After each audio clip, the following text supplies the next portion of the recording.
Sir నమస్కారం sir. నమస్తే అండి. సార్ వల్లభనేని వంశీని జైల్లో జగన్మోహన్ రెడ్డి గారు ములాఖత్ కాబోతున్నారు సార్. అంటే వల్లభనేని వంశీ అరెస్ట్ అయిపోయిన తర్వాత జగన్మోహన్ రెడ్డి గారు అంటే అనుకున్నంత స్థాయిలో రియాక్ట్ అవ్వలేదు. ఆయన అరెస్ట్ అయిన రోజు తెల్లారి ఆయన ట్వీట్ చేశారు. ఆ తర్వాత వాళ్ళ సోషల్ మీడియా యాక్టివ్‌గా ఏదో పోస్టులు పెట్టింది. కానీ ఈయన అంత తీవ్రంగా వల్లభనేని అరెస్ట్‌ని అయితే ఖండించలేదన్న విమర్శ అయితే ఆయన మీద ఉంది. ఈ నేపథ్యంలో ఇప్పుడు ఆయన ములాఖత్ కలవడం అంటే పరామర్శ యాత్ర అని ఒకటి పెట్టుకున్నారు కదా ఈయన.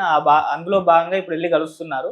మరి దీని పట్ల ఇది ఎటువంటి సందేశం ఇస్తుంది? కలిసారు మీరేం కదా, చెప్తారు? జైలు దగ్గర మాట్లాడాడుగా ఆయన మీడియాతో మాట్లాడుతూ హ్మ్. వాంటెడ్‌గా దాడులు జరుగుతున్నాయి. అంటే ఆ రోజున జరిగినటువంటి సంఘటన గురించి కూడా ప్రస్తావించాడు ఆయన.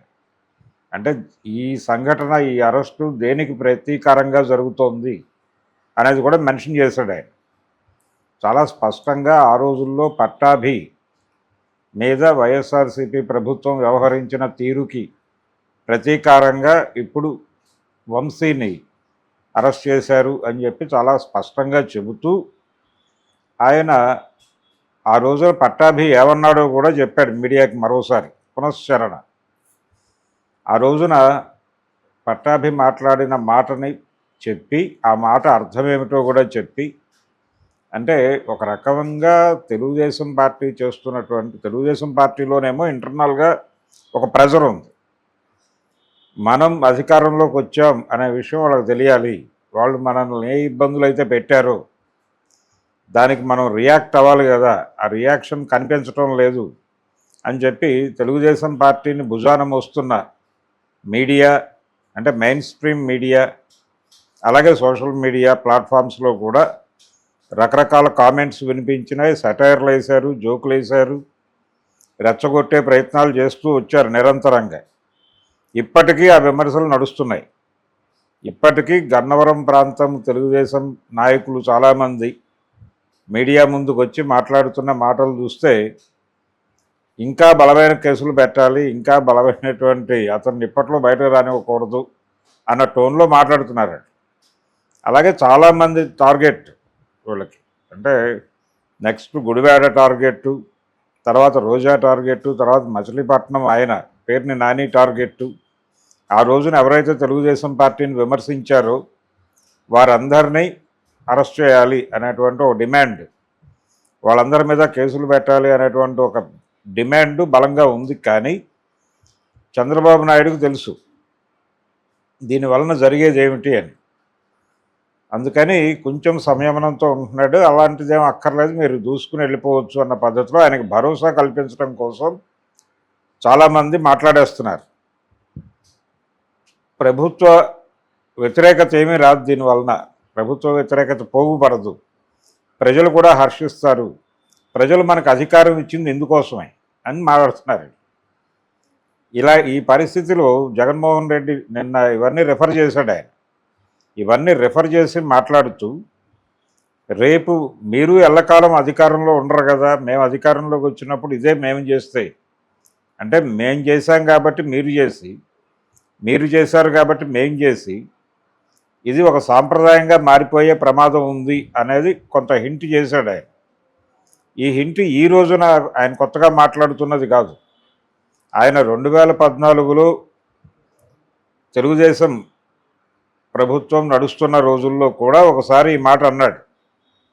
వైజాగ్లో ఆయన ఎయిర్పోర్ట్లో ఆపారు, హోల్డ్ చేశారు.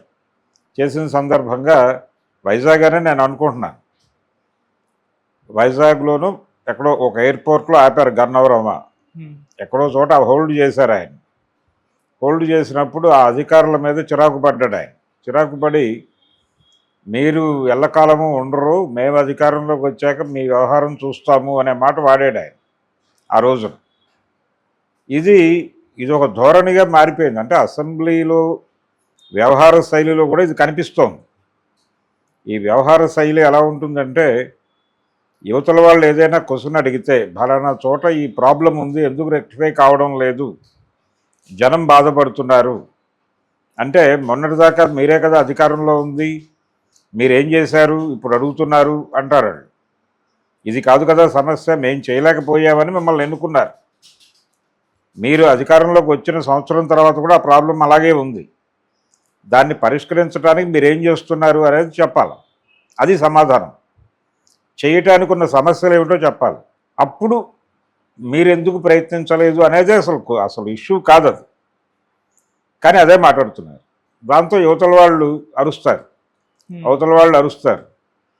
వీళ్ళని సస్పెండ్ చేస్తారు, అయిపోతుంది. ప్రజా సమస్యలు మాట్లాడుకోవడానికి కదా అసెంబ్లీ ఉంది. అక్కడ ప్రజా సమస్యలు మాట్లాడరు. వీళ్ళు ప్రజా సమస్య లేవనెత్తగానే వారు మీరు పీకింది ఏమిటి అంటారు. ఇదే ఇష్యూ. ఇక్కడే కొట్టుకుంటారు, అయిపోతుంది, క్లోజ్ ఆ రోజుకి. అది ముందు కదలదు. ఎక్కడ వేసిన గొంగడు అంటే అక్కడే ఉంటుంది అది. ఇది ఒక కల్చర్గా మార్చి పడేశారు రాజకీయాల్లో.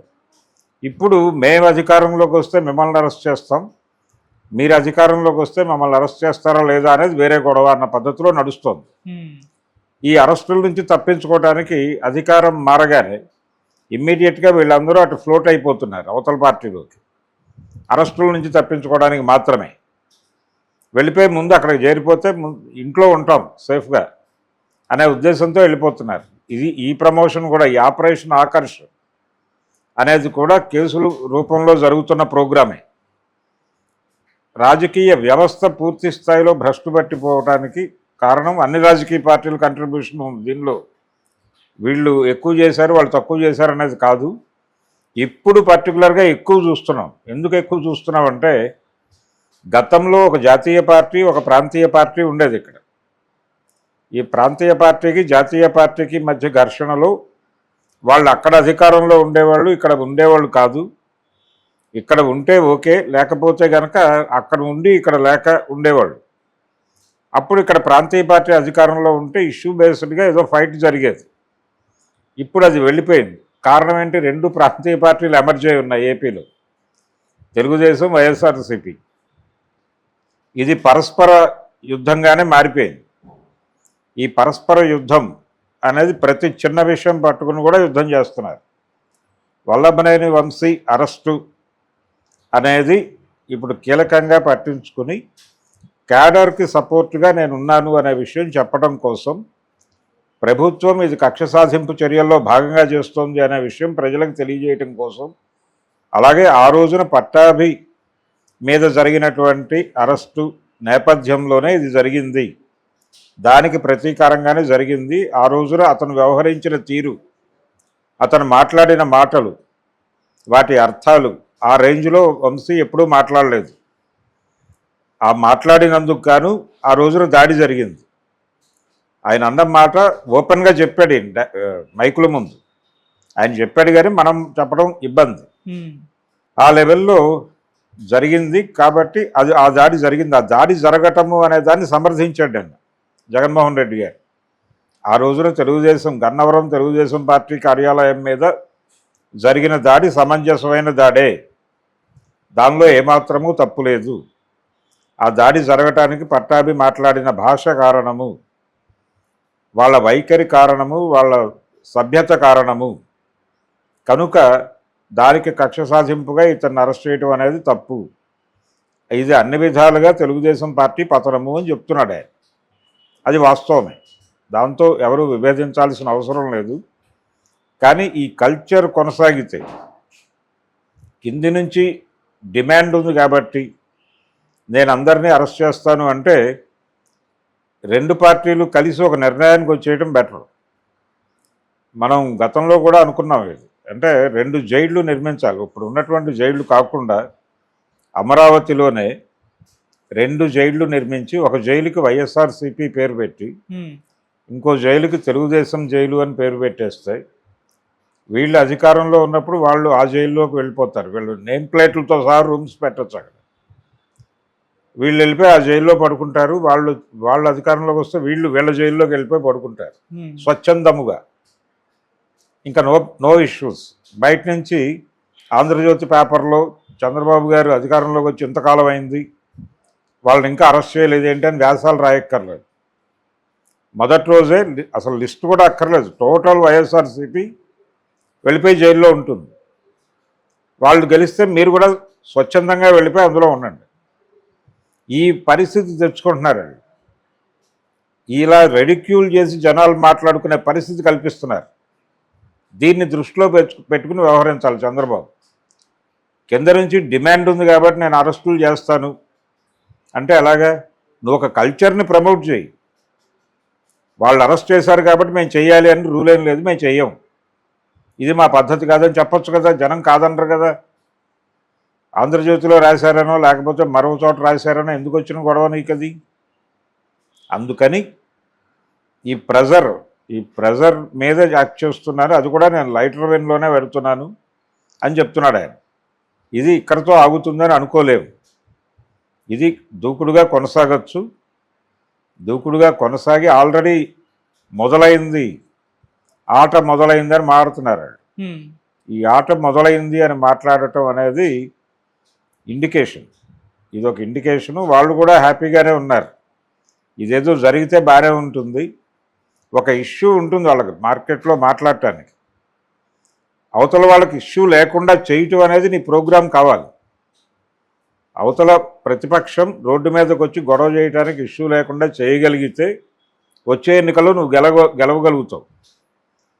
కానీ వీళ్ళ ప్రోగ్రాం ఎలా ఉంది? మనం అధికారంలోకి రాగానే మళ్ళీ గెలవాలి అనేదే ప్రోగ్రాం ఎవరికైనా. ఆ గెలుపుకు వీళ్ళు అనుసరిస్తున్న పద్ధతి ఏంటి?